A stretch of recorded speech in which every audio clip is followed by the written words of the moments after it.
This is something that I know the chiefs are passionate about. Chief Marshall, Chief Weaselhead, Chief Courtright are all passionate about, as are Minister Dirks and I. And we began the session today with an examination of the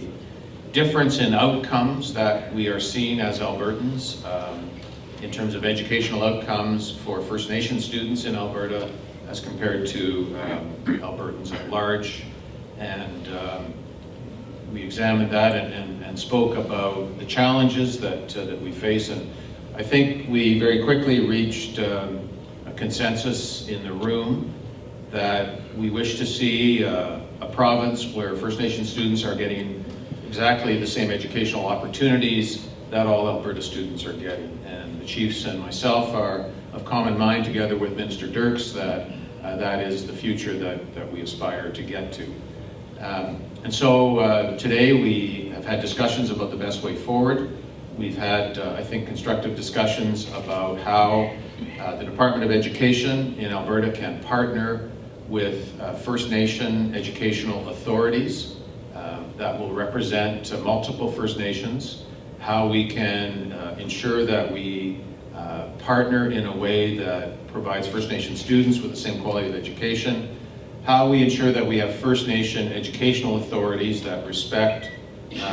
First Nation jurisdictional authority, that respect the desire of our First Nations to protect their language, to protect their culture,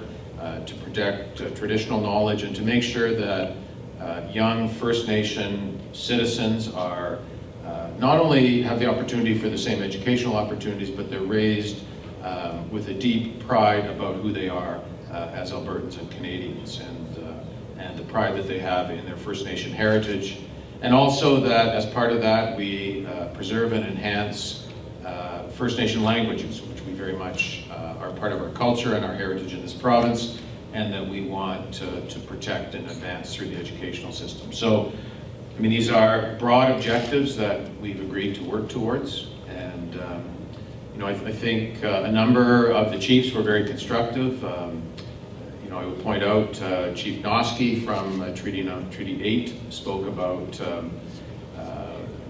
being able to achieve the kinds of educational authority outcomes that we're talking about. And I would acknowledge the leadership today of Chief Weaselhead, who has spoken passionately about the need to improve educational outcomes for First Nation students, and has indicated a willingness on the part of the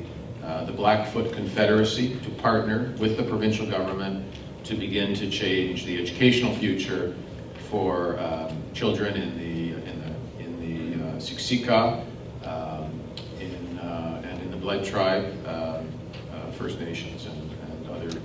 Blackfoot Confederacy First Nations.